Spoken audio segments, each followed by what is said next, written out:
Welcome to Jackie's Proof Animals Have Souls and Psychic show, produced through Passionate World Talk Radio, a subsidiary of Global Media Network.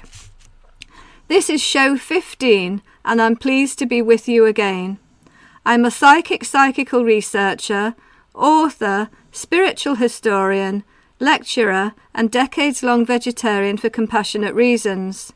I'm passionate about compassion and respect for all animals, including the human animal, and my long-standing research into shamanic, out-of-body, near-death experiences and mediumship.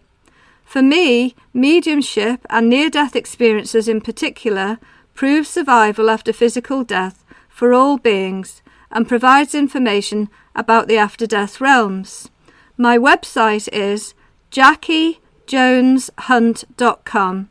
And Jackie is spelled Jackie, Jones, Jones, Hunt.com, Hunt.com. And my email is JackieJonesHunt@gmail.com. So thank you to listeners who email in their comments and their views and their questions. All will be dealt with in future shows. I'm the author of 3 books, Moses and Jesus the Shamans, and my Proof Animals Have Souls series, Proof Animals Have Souls, and 500 plus celebrities go vegetarian. They're paperback and ebook, all are on Amazon. If you click the book images on my website where you can see lots of peer reviews, if you click on those book images, it takes you to the Amazon links. Now, I'm very pleased to invite Neil Payne, a medium, to the show today. So I welcome Neil to the show. Thank you for having me, Jackie. It's a pleasure to be here. Thank you. Neil is from Brighton, England, on the south coast of England. He's single, he's aged 50, and he trained earlier in life in hotel management and as a chef. He's worked as a carer for 30 years in care homes alongside his spiritual and mediumistic work. Neil's email for contact is Neil, Neil, 691@live.com, and his website is www.spirittalks.co.uk. So I'd like to start off by asking Neil what are his earliest memories of mediumship. My earlier memories was when I was 19 and I lost a dear family member to me, my grandmother, and I had seen her after she had passed 4 days later in my bedroom. So you saw her, and did that have a pronounced effect on you? Can you hear me? Yes, fine. Can hear you fine. Right. Yeah, so they were my earlier days of my memories of mediumship. Okay. Are you clairvoyant, clairaudient, claircognizant, or clairsentient, or all of the above? All of the above. Clairvoyant is seeing, clairaudient is hearing, claircognizant is knowing, and clairsentient is sensing. So you feel you're all of the above. Well, thank you for that. How did you develop your mediumship? I developed it because I started picking up on people's lives and people that had lost, and my mum was getting a bit worried about me, so she spoke to the local spiritualist church that she was attending, and they said that they would get me into a circle, which they did, and that's how it developed for me. It's by the support and help of my circle leader. And later on, I just met people at the right timing for my development to go further down the road. And then the Arthur Findlay College came into my life. So did you work at the Arthur Findlay College? I did in the end. The first year I was there as a student, my first time there. And then my tutor at the time, Glenn Edwards, he actually got me a job there because they were looking for bar staff and waiters in the dining room, and I was out of work at the time when I went there. I was 19, 20, something like that, and then I ended up working at the college. Okay, I know Glenn Edwards well, and it was such a shame that he died so young. He was one of Gordon Higginson's protégés, wasn't he? And sometimes when I used to see Glyn Edwards as a medium work, it was just like watching Gordon, as though Gordon was totally overshadowing him.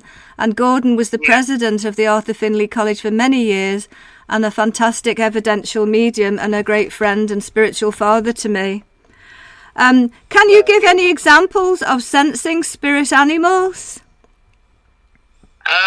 I sense spirit animals, but quite often in my communication with the spirit world, I usually have like the odd animal that might come through. And I remember one particular message was for a young lady whose grandmother was coming through, who had mentioned she had the goldfish. And I got this name of Peter, and the name of the goldfish was actually called Peter. And I think this young lady was more interested about her goldfish than her grandmother coming through to talk to her. That's interesting. That's very interesting. So you even got the goldfish. When animals come to you, would you say it's in a telepathic type of way and you sense and feel what they want to communicate? Yes, definitely in a telepathic way and feel and sense. I mean, I've even brought a dog not long ago through somebody that had to put the dog down, and she was living with a lot of guilt with that, and then felt bad that she had another dog afterwards. But this dog already knew about the dog that she had got in replacement. So, yeah, but it helped her through what she was thinking. Well, when my previous dog of mine, little Jack, passed away, one of the first things I did was go to the local spiritualist church, and a medium there said, there's a little Jack Russell sitting at your feet, and every time you cry, Jackie, your pet cries. She didn't say Jackie, actually, because she didn't know me, and I've never seen that medium since. But she said, there's a little Jack Russell at your feet. Every time you cry, the dog cries. And she said, you feel it's guilty to take on another dog. And she said, it's actually your duty to. If you can give love and a home and companionship to another animal, she said, it's your duty to. And with that, I ended up going out and went to the rescue centre, and another little Jack Russell had been handed in. So I ended up having Sue, Sioux, for another 13 years. She was 3, and she was covered in flea eczema, and the vet said to me she's suffered for months, not weeks or days, but months. So when little Jack passed, Jack was really telling me to get another pet and another daughter, really, because they are my animal children. I have 5 dogs, and they're in the room with us, so if they contribute to the show, please bear with them. Thank you. So how did being a medium influence your work, in your care work? Did it help with people's health at all? It did, yeah. I've actually helped a few people with health issues, especially when there's been medication areas where they've been taking meds and there's not been the right medication, or it's interacting with another medication.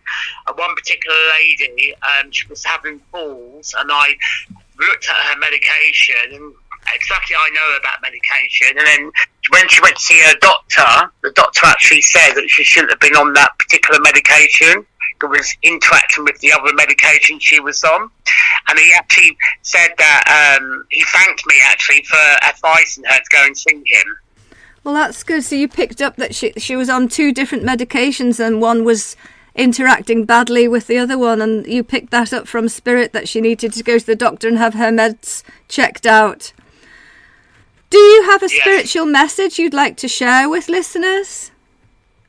No, for me, my spiritual message would be for those that are developing to take their time with the gift, because it's a lovely journey to be on, and not to rush with it, just let it progress in the way it should be going. Yes, because sometimes people start to see things and then they start rushing around the country. Gordon Higginson, the president of Arthur Findlay College, said this to me. He said sometimes it's like a misplaced loyalty, and he said, and they neglect their family and they rush around the country with the mediumship, and he said, and they hold their own mediumship back, because when they're rushing around the country doing the mediumship, they're no longer developing. And he said he spent more hours in sleep than he spent he said he spent more hours in meditation than in sleep. contacting the spirit world. And he did that since he was a small child. And he had the chair legs cut so that his little feet at the age of 2 or 3 could touch the floor when he was sat in his mother's spiritualist mediumistic circle. I know a little bit with the story there about his mum used to put cotton balls in his ears and blindfold him and made him be aware of the spirit world ever since he was a child. Yes, absolutely. And he felt that sometimes people start to develop and they suddenly think, oh, after a week I'm a medium, and they neglect their family, rush around, and he said, and all they're doing is holding their own development back. Do you ever see auras or sense auras? I do sometimes when I'm in a meeting. I may see one particular or of a recipient I'm talking to.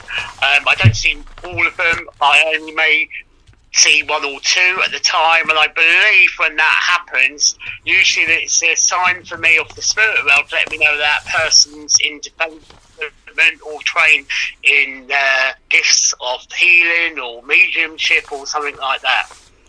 Do you teach mediumship?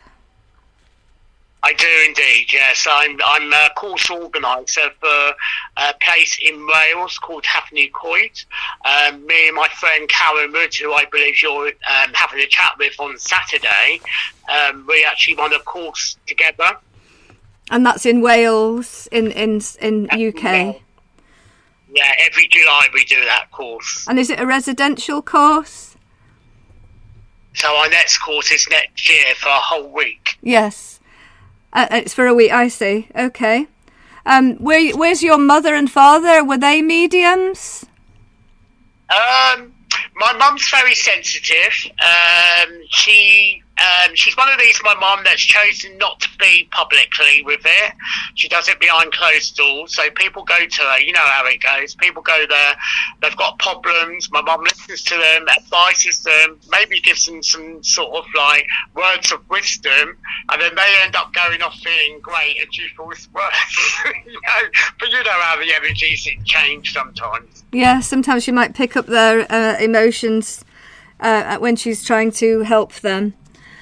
My dad was definitely a non-skeptical, and until he died himself, and always said to me, if there was such thing as this spirit world, he would come to me with his own personal message to me, that they're going to a medium that he didn't know, and he actually did that to me. He actually told me about my mum's breast cancer she had back 10 years ago.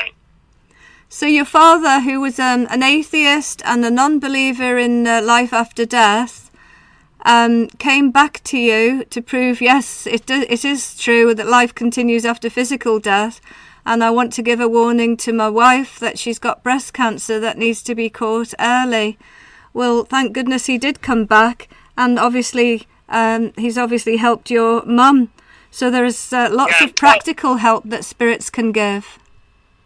Yeah, and quite often he comes through readings now through mediums and actually says to me that he's really happy with what I'm doing.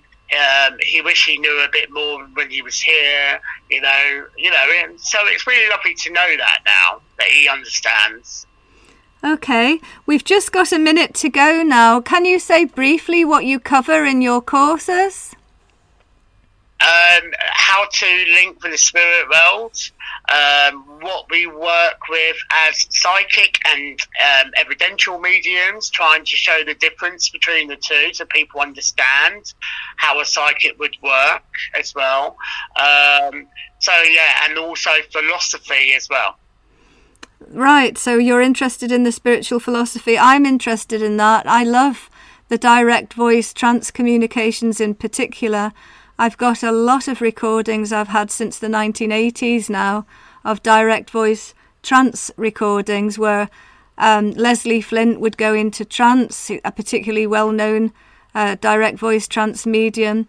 And I've got another one by Padina Cole, and that's an excellent one as well, where she's talking about the real life of Jesus. So these are things that I can talk about in future shows. So I really do thank you, Neil, for coming on the show today. And I'm sure we can talk again in the future. And thank you very much. And I'd like to say goodbye to listeners, and contact details will be on the blogs that I write. Thank you.